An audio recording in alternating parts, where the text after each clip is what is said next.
This is episode 35 of the Equestrian Author Spotlight podcast. I'm Carly Cade, and today I'm speaking with LaTicia Jeffers. LaTicia is a PATH International Certified Equine Specialist in Mental Health and Learning.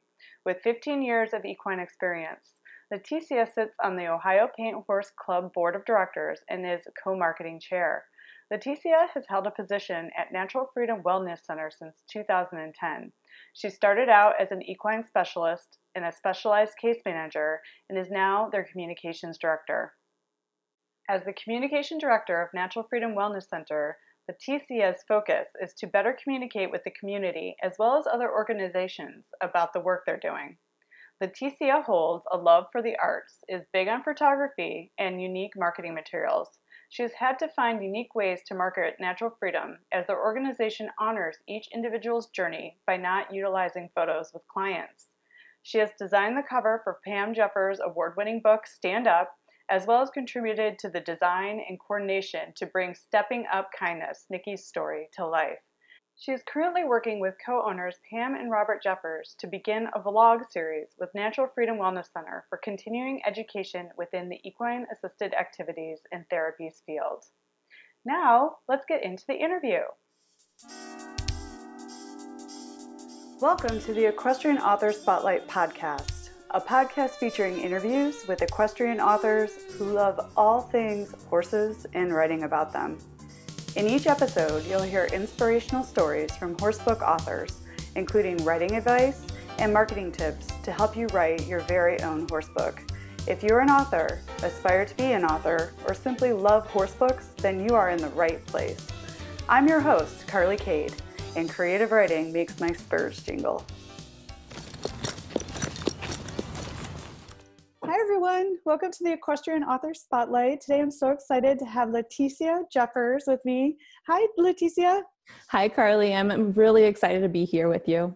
I am excited to have you too. So this interview is going to be a little bit different because you are actually in the communications, PR, marketing field. So I thought it would be really interesting for authors to hear your perspective and maybe talk about some of the ways you're helping Pamela Marine through the marketing of their books and things that resources and tools that they can use to learn from you and how you help other authors market their work. So, but before we get into that fun stuff, I always love to start the interviews with talking with guests about how their love affair with horses began. So can you tell us a little bit about that? Of course. I actually was born into it, growing up on a horse and dairy farm.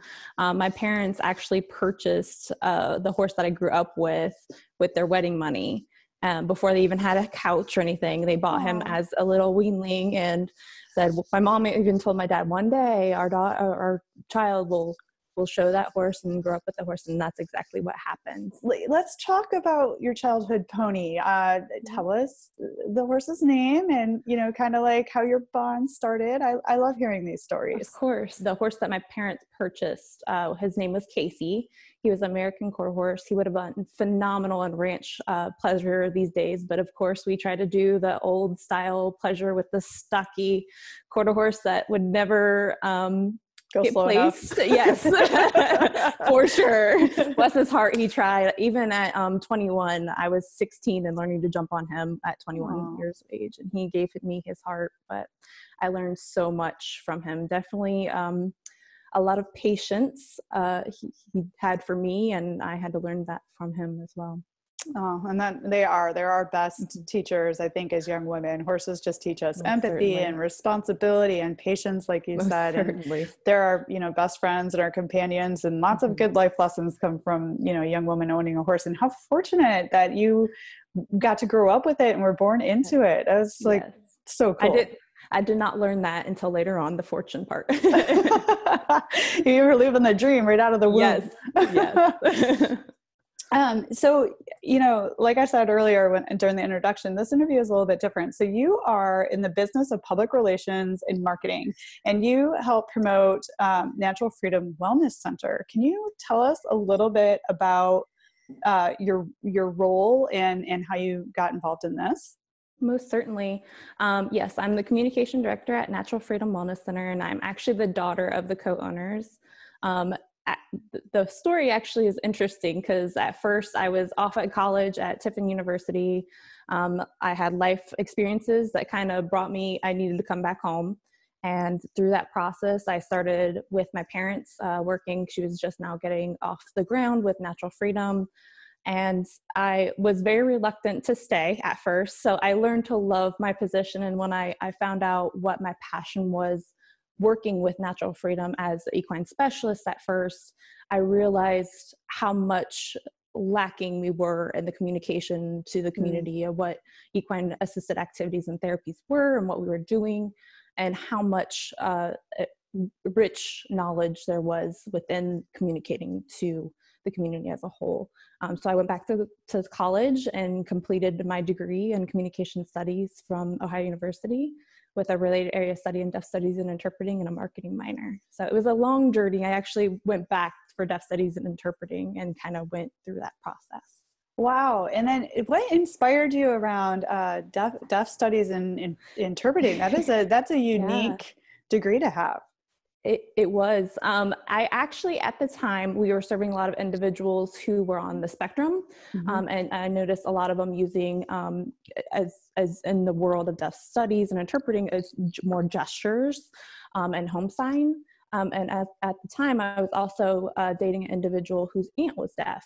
So I was really intrigued with learning those home signs that she had and those old ASL signs. And so when I decided to go back, that was kind of the core of the whole reason. Oh, I'm sure that it so benefits the clients that you see to be able to have, that skill, because you are the Wellness Center. We just interviewed your mom, so she gave us a lot of background on the Wellness Center. In your episode is going to come after hers, so there's a lot of information that we've already shared. But you work with a variety of individuals of all ages and all different, kind of backgrounds and things that they're dealing with. So just having that tool in your toolbox is really valuable. And the work you're doing is so important in getting the word out about that work. And you are their communications director. So, tell us about your position and what you do on a day-to-day basis and how you do work to get the word out about the excellent work the Wellness Center is doing. Most certainly. It's depending on the day, what different hat you're putting on in different moment. I do currently see clients on a minimal basis, more of the individuals who are nonverbal and using a form of sign. But I also see individuals for empowerment. But my main role is the communication director, going to the community events, tabling, talking with different agencies, kind of introducing ourselves, because we serve actually currently a 9-county radius in southeastern Ohio. So actually going to those different counties and communicating to their board of DD, to their children's services, like, hey, we're here, we want to work with you all to better serve our community here, because a lot of the community in our area is very lacking. It's very rural. And there is not a lot of resources down here. So having that ability to realize that this is a resource for those communities within the southeastern Ohio region is very rich. And that's a very important job that you're tasked with to to help people improve their lives through getting the word out about the Wellness Center. And then, so I imagine, so you said you work in the sessions, but your main role is getting the word out about what the center is doing. So I imagine there's some media outreach, press release work. I imagine you're handling the social media channels. Let's talk a little bit about working with the media or the art of the press release. So, what are some of your strategies and what have you found actually that probably works best? I mean, obviously in-person meetings, like you were talking about, and speaking at events is a very powerful way to connect. What are some of the other tools you use in your toolbox?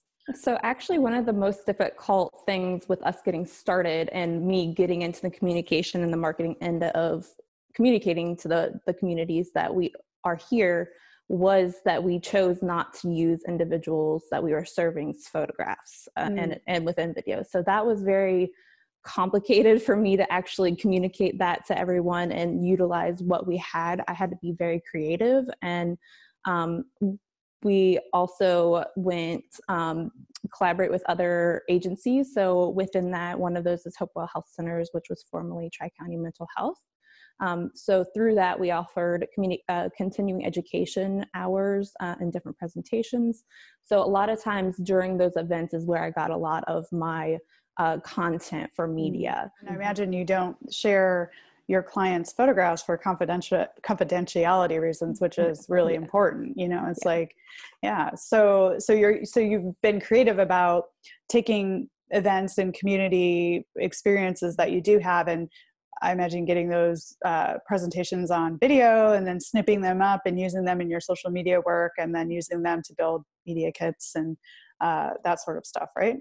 Yes, most certainly. And it was very difficult at the beginning because I tried to not take any photographs when clients were present on the premises, just in case. Like, we do have individuals that have difficulty with running. And so just in case that happened to occur while I was trying to take a photograph.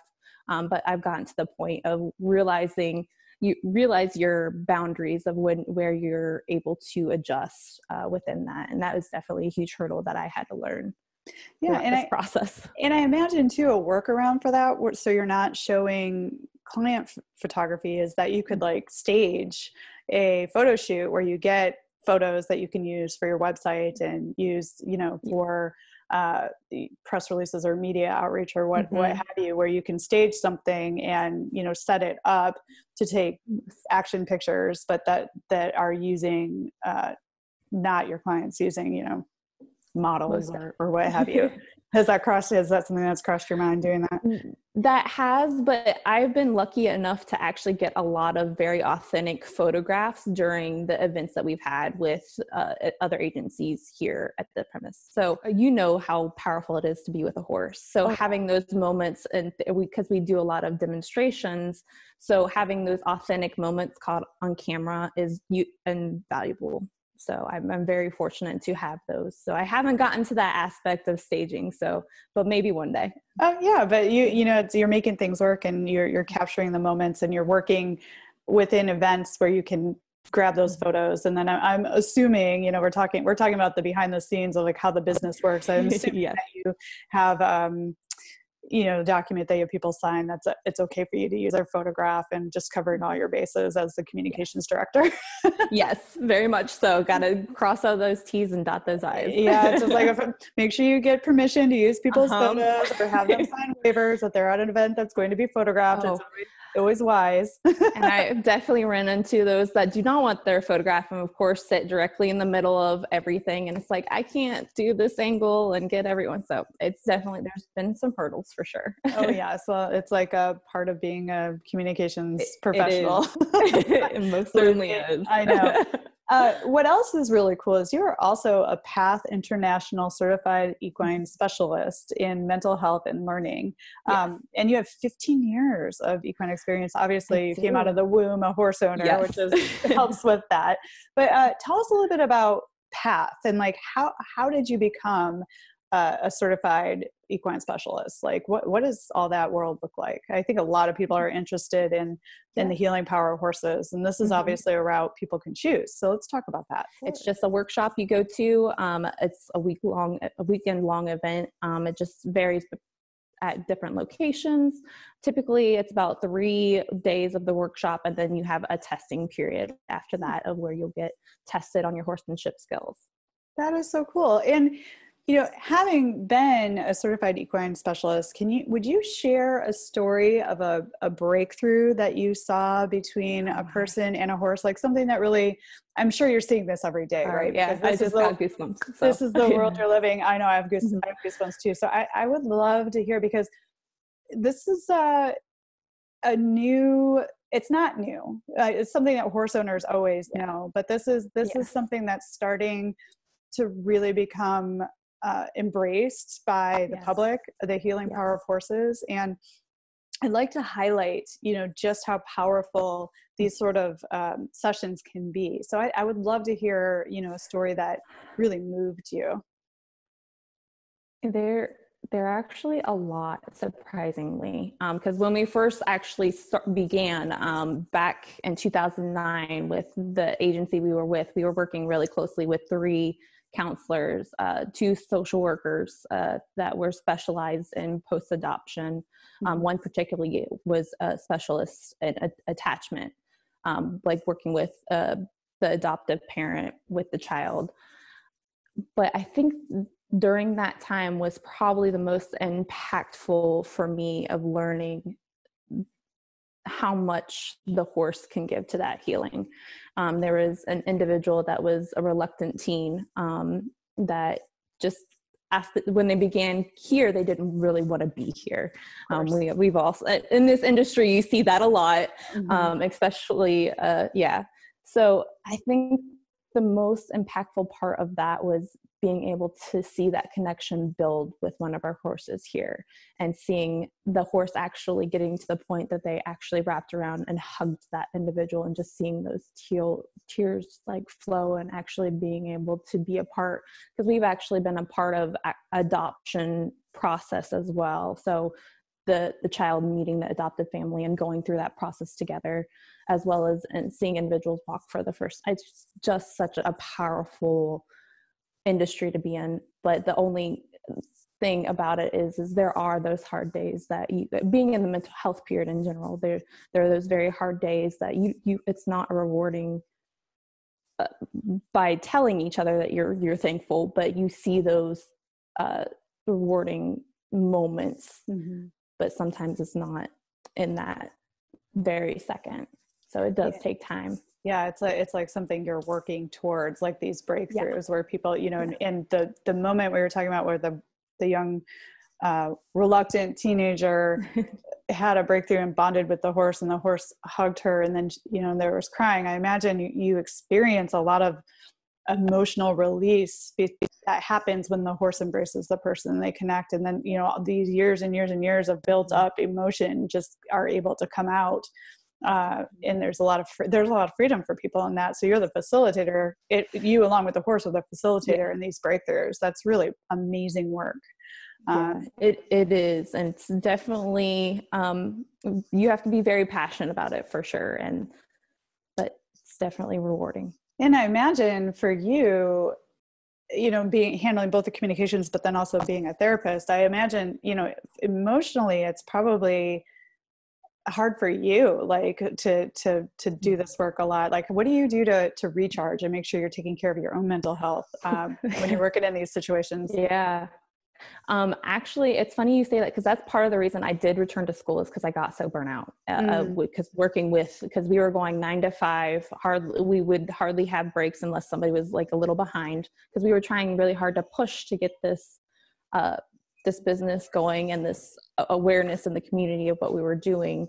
So for me, it was very draining at that time. And I was young. I was 19 when I started as a specialized case manager and equine specialist. So I didn't fully know the importance of self-care, but through that process, I've definitely taken the time to learn. I'm definitely a proponent for taking off the work clothing as soon as you get in the door, letting everything go. I'm one that I take very hot showers or hot baths and kind of visualize everything, just letting go and releasing. We use a lot of oils around here. So if everybody's had a rough day, we'll put on lavender oil, or if there's we need more of a pep, we'll put peppermint oil. But we are very fortunate in our organization to have that team atmosphere and be able to kind of debrief with each other and kind of let it go with one another before we go home, so we aren't carrying that. Oh, that's wonderful. Yes. And taking care of yourself while taking care of others is really important. I imagine a good quiet ride through nature on your horse probably helps you disconnect a little bit too. It does. That is most days. Yes. The thing with my guy that I have now, he is very sensitive. So if I've had a really tough day, I can't really, and know that I just need to release it, I can't just go. That makes a lot of sense. You're working all day with very emotional situations, and you can carry that over to your horse, because horses do pick up on, that's why you're using them in therapy. They pick up. So I guess you're right. Put on some aromatherapy, go take a bath with a good book, give yourself a bit of an escape, Yes. That makes a lot of sense. But I feel like being in the actual industry itself and being a equine specialist as well as the communication end, it gives me a better understanding to be able to communicate to others what we're doing, to have those authentic stories and not just that sale pitch of, hey, we're here. I think that actually gives me more value as being a communication director and actually providing those services as well. Well, yeah, I mean, obviously you can tell the stories well because you're experienced in and a part of those stories. But yeah, what you said is correct. Like people connect more to a story being told about what you do as opposed to like a sales pitch. You know, it's like stories are so much more powerful, which sort of leads me into the book side of things. You know, tell us about how you use your skills to get the word out about, you know, the books, about Pamela's book, Stand Up, her memoir, and about Nikki's story, A Little Horse with a Big Lesson on self-esteem, friendship, and embracing differences. Like, how do you use the power of PR and communications to get the word out about the books, which are part of the Wellness Center? One pro that I've had is being able to learn to use my resources with minimal funds. So that social media aspect really hitting hard, going and talking to local stores and just mom and pop shops and creating that connection so you can go and have those small one-on-one time with little pop-up shops of signing the book and kind of talking to the community that you're locally in. So that has benefited us very well. Obviously winning awards is a great way to get the word out about the books as well, you know, and so was it you that discovered the Equus Film Festival and decided to submit the books for awards, or how did that come about? I knew about it from a Last Chance Corral documentary. Was actually filmed. They filmed just a little bit here with Amika being a nurse mariful. So I was aware of it because they entered, I believe, maybe the promo into that a few years ago when it was hosted in New York. But I wasn't aware fully of what the film festival was. Maureen Shalhoub actually was really excited to let us know that she had actually entered us into it. So we were jumping for joy for sure when we found out we were nominated as with the Nikki story, and we entered Stand Up alongside of it. So that was I cannot take credit for that one. That's all Maureen. Well, you know what's so funny about that though is like, you know, it's like it sounds like you've built a great team around the work you're doing there, and like you're all like out there working together to get the word out, and you know the universe sort of opened up and you stepped into it. Like, okay, I guess we're going to Kentucky. And a great outcome. And we got to meet there, and you know we had a really fun time, and it was amazing meeting everyone for sure. Yeah, it's a great community of people, and we're all in it for the horses and the, you know, the creative outcomes of our passion projects. You know, so I wanted to ask you, like, what excites you about the work you're doing? Like, what excites you about your role as the communications director? You know, we already kind of talked about the meaning that you got from some of the therapy sessions you conduct, but like, what do you love about communications? The part that I love most, especially being in the role of communication director here at Natural Freedom, is helping others in this area realize how big and how many possibilities there are, and helping them realize that there is more to themselves for sure. Yeah, that's very powerful. You're in the business of making difference in people's lives. You serve at-risk families, and you serve people that are ages like 3 to 93 is what Pamela told me. So pretend that you're working with someone who has no experience on the benefits of equine therapy, doesn't know really anything about the program, and maybe hears, you know, Natural Freedom Wellness Center and thinks, oh my gosh, I can't afford that. Like, how do you get the message out that this is affordable, that you know, how do you work with the cost part of this when you're working with new people that maybe don't know or don't believe even in the power of this therapy? Like, what is your messaging around that? So for us, we are very blessed to have that Medicaid subcontract with our local behavioral health agency. So it is a medical Medicaid reimbursable service that we've provided, because we're trained as dual equine specialists and specialized case managers. Within that, if they do not have Medicaid, we do have a special pricing. We collaborate with other organizations to get that grant funding through them to be able to find unique programming efforts through that. But because we are an LLC, it does make it a little bit more complex. But we chose to go that route because the area, we want to be able to give back. And there's, I believe we discussed, it was like 802 nonprofit organizations within our county that we currently in. So one thing that they're trying really hard actually is to try to get it funded through insurance, but we do unique ways of collaborating with different counselors. Most important thing is having that individual be successful. Yeah, and I know this works. I mean, I know this is like a really powerful way to get to the root of what people are dealing with emotionally. Certainly. And I really think that there's like this, it's an uphill climb, but I think that it's really something that's starting to be embraced, and, that's so powerful, and it makes a big difference. And I just wanted to shine a light on that, because I imagine, people that are struggling to maybe put food on the table might be really scared of the cost that it might take to do something like this, but you're working for ways to cover it so they can participate. And I think that's really important. Thank you for sharing that. Of course. No, it is important.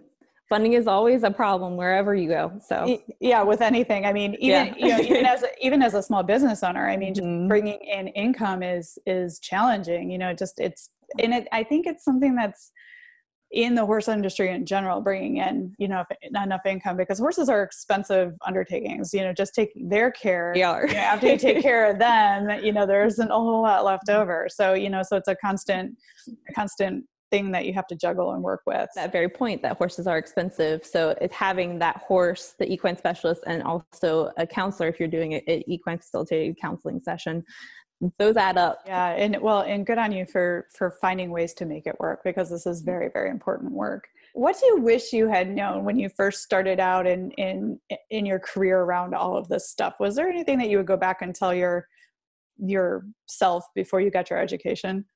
I think that you're going to be constantly learning.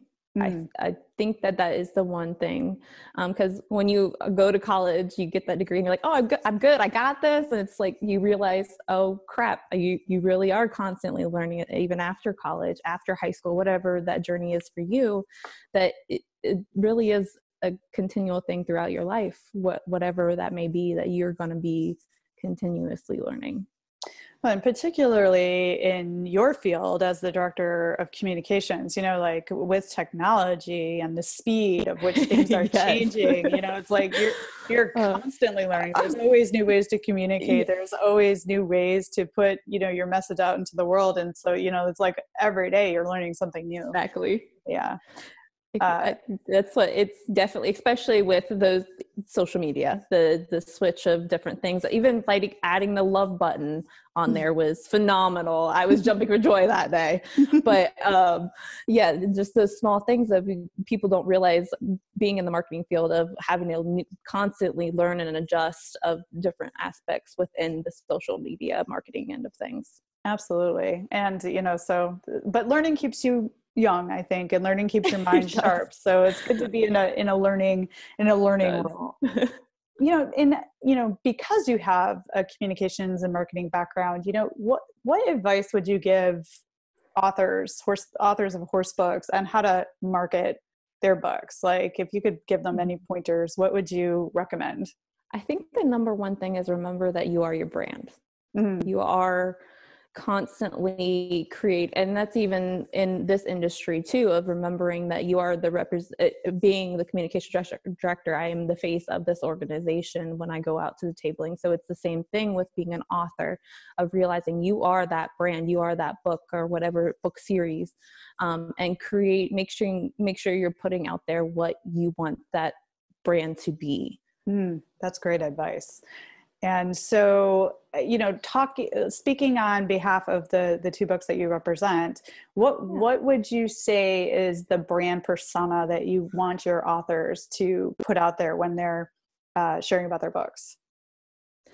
I think for stand-up, for sure, is definitely the authenticity, the vulnerability within that, of being exactly who Pam is, or my mom is. Mm-hmm. And then for the stand-up, Stepping Up Kindness, the Nikki's story and that whole series, is just actually realizing those, being able to address to kids and to parents what the hard, difficult discussions are, but it is a way of forming that connection in a kind manner to have those discussions, whether it be with teachers, with parents, with counselors, an array of other individuals. So yeah, and that's great. And I see that represented when I've met your authors and them talking about their books. Now say you're sending one of, like Pamela or Maureen into a event where they're sitting on a panel talking about their books. Like how do you prepare them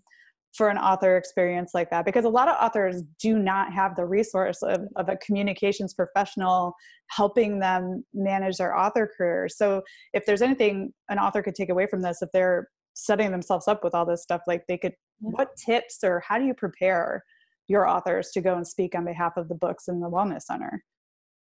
For us, it's definitely a reminder for them. And even myself, when I do it, you have this, you already have the knowledge, this is your story, believe in yourself, take that breath and just go with the flow of what is given.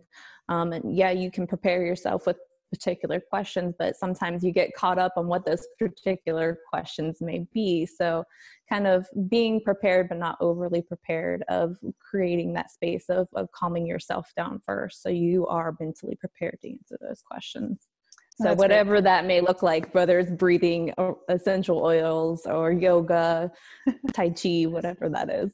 Yeah, I love that. I think that's great advice, is centering yourself before you go and participate in something like this. Like they say, put your feet on the floor and take some deep breaths and ground yourself and be prepared, because can make you nervous. Then, but do you have particular messaging points that you want the authors to share about the center? Do you do that kind of stuff? Say, like, it's important that you mention this about the work that we're doing. Do you prepare them that way? We pretty much eat, sleep, breathe what we do. So for us on natural freedom wellness, that part is not so, I'm not worried about being a communication person. Yeah, there's sometimes I will be like, hey, let's not talk about this collaboration yet. We haven't finalized, so let's put that on the back burner so we don't kind of surprise anyone here. But besides that, it's more of a making sure that they themselves are ready. That's great. Yeah. And that's great advice. It's just such a resource to have someone like you to lean back on, to just, remind, it's like, don't talk about what we haven't announced yet, like be yourself, take a couple of deep breaths, slow down, and there is something to be said for living, breathing, eating your family business, right? So it's like, it's there, you know it, you don't have to be messaged on it, which is different than like a corporate executive going out and having to do a speaking engagement and being really mindful of legal issues or, all this crazy stuff, so, but the skills that you have from working in this business, you could very easily take and translate into a corporate communications role, so you're, but what you're doing is work you're passionate in. So it probably, while it's intense work, it probably doesn't feel like a have-to job. It's something you actually enjoy. Yes. I like to ask this question too, because what would a listener be surprised to learn about you? I think, one thing would probably be that back when we were doing all these unique things with our family, was we actually did mounted archery. Cool. And that's how I learned how to get out of my horse's mouth. Because back in the day, you went into the horse shows and you just saw everybody yanking. And I was a 10-year-old kid saying, oh, I see so-and-so doing this. And my mom was not having it. So they took the reins and my dad gave me a bow, because that was something that we all did together, was shoot bows. And we went and we started doing that before cell phones and a lot of cameras being out. So unfortunately there's no photographs. I wish there were, but. Oh, I think that is really cool. I mean, and what a skill. You have to ride with your seat and your legs and really have a connection with your horse and able to shoot a bow from the top of your horse. So I think that is something definitely I was surprised to learn about you. Okay. That's a cool skill to have. Yeah, it's been a while. That's a goal to get back to. Oh, that's so cool. I love that. I mean, maybe you can offer some sort of sidebar class in that, you know, not specifically therapy related, but, you know, that could be a cool, fun thing to do, or even give a presentation on that skill and the connection that people can have between horses to be able to do something like that. There's so much possibility, right? My brain is running. Well, this is what happens in the office on a daily thing, is we all have all of these ideas and we're like, oh, write that down. And then, yeah, it's just a never ending trying to herd squirrels and cats together. Yeah, I know. Lists. I have a journal full of lists of ideas. It's awesome. What is the hardest part about being a public relations, communications, and marketing professional? I'm curious to hear your take on this. Not enough time in the day. But makes a lot of sense. On a serious note, I think the hardest part is for others to realize how much goes into it and what different aspects that people don't think about. Mm-hmm. Whether it's that brand piece, whether it's, hey, I need to post on social media, I need to create this content calendar. And for me, like there honestly isn't enough hours in the day because I wear so many hats of getting everything that I would like to done on that to-do journal that we all have. But it's definitely realizing, especially with social media changing so much, and we have to learn through that process mm-hmm. of being able to give that content and that marketing out to the public. It takes time to do that, but it also takes time to create that content. Mm-hmm. And do it well and tell the right story, because as a communications person, you're thinking within a framework of how you get the message into the world in the best possible way. You know, it's not just a flippant post. It's like most professionals, they create content that has been really thought through about long and hard.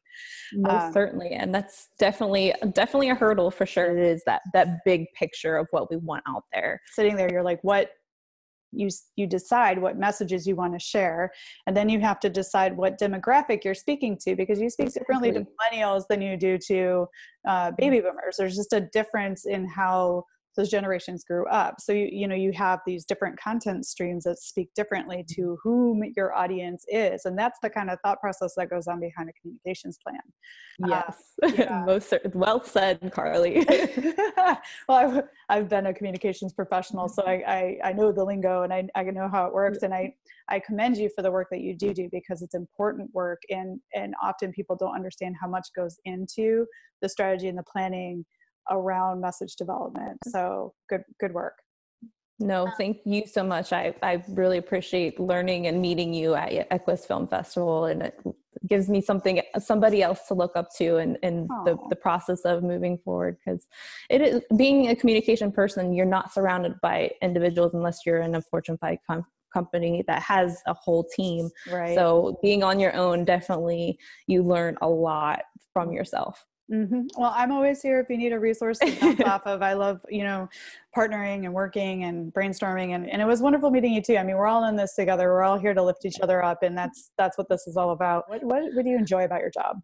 Being passionate about it clicking for individuals on whatever that may be, whether it is in the books, that it clicking for that individual of that story, or in our organization with Natural Freedom Wellness Center, of it clicking for, oh, this could help so-and-so, or this could help me. And like we've been talking about, you're in the business of communicating, experience that can change people's lives. That's like really powerful.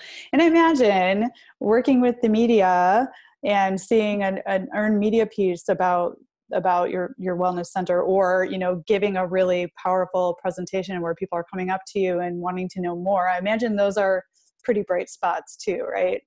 Most certainly. Definitely at Equus Film Festival, and seeing my mom actually everything flow at the panel, and it's like, oh, everything went smooth, like it went great, and just seeing everyone kind of embrace that and ask more questions and being intrigued about it, for sure. Yeah. Oh, absolutely. I can totally see that. So what's next for you? What are you curious about? Where are you taking, the direction of communications for Natural Freedom Wellness Center? Like, where are you heading? That's a great question. I actually am going to be accepting a marketing and communication intern for the summer. Cool. So that the goal, hopefully we find an individual that kind of will click with our team and kind of be able to come into that, maybe a communication assistant role, so that I can branch off and kind of push these books a little bit more, because that is the ultimate goal of being able to push the books in a way that meets natural freedom as well, since they both are representing Natural Freedom Wellness Center. Mm-hmm. And I imagine that is going to help quite a bit once you get the person up to speed with your time management and giving you a little more freedom and a little more time to work on some other projects. That's a Certainly very smart move. I'm excited to see how that goes. And I hope that this podcast helps get the word out for your books and the great work you're doing there too. So thank you so much for being on the show today. And I was wondering if you could share where people can connect with you and see what work you're doing, and learn more about the Wellness Center. Of course. Thank you so much again for having me on and having Pam on for the podcast prior. We really appreciate it, and we were so glad to connect with you. They can connect with me on LinkedIn. And as far as Natural Freedom, we're on Facebook, Instagram. We're also on Twitter and YouTube. And the goal is to get us a vlog going for continuing education on YouTube. So cool. For that. Yeah, and I will link to all these places in the show notes too, so people can get to you and the organization easily. But thank you so much for the gift of your time. I think this is only the beginning. We're going to continue to see each other and work together, and I can't wait to watch the book series grow and all the work that you're doing. And I'm looking forward to having Maureen on the show too, who is the illustrator behind Nikki's story, and we'll be talking to her shortly and learning about all the cool illustrations and work she does for Natural Freedom. So she's looking forward to it. Thanks for joining us this week on the Equestrian Author Spotlight podcast. I hope you enjoy these Q&A sessions with wonderful equine authors who love all things horses and riding, just like me. Visit my website, carlycadecreative.com, where you can read the show notes, and make sure you never miss a show by clicking the subscribe button now. This podcast is made possible by listeners like you. Thank you so much for your support. Want a free guide to secrets of horsebook authors? Gallop over to carlycadecreative.com/wisdom to have author advice delivered instantly to your inbox. If you are an author who writes about horses and would like to be spotlighted, please let me know. Visit my contact page at carlycadecreative.com to fill out a request. I'd be happy to have you on the show too. Thank you for tuning in to the Equestrian Author Spotlight podcast. See you next time. I'm your host, Carly Cade. Creative writing makes my spurs jingle.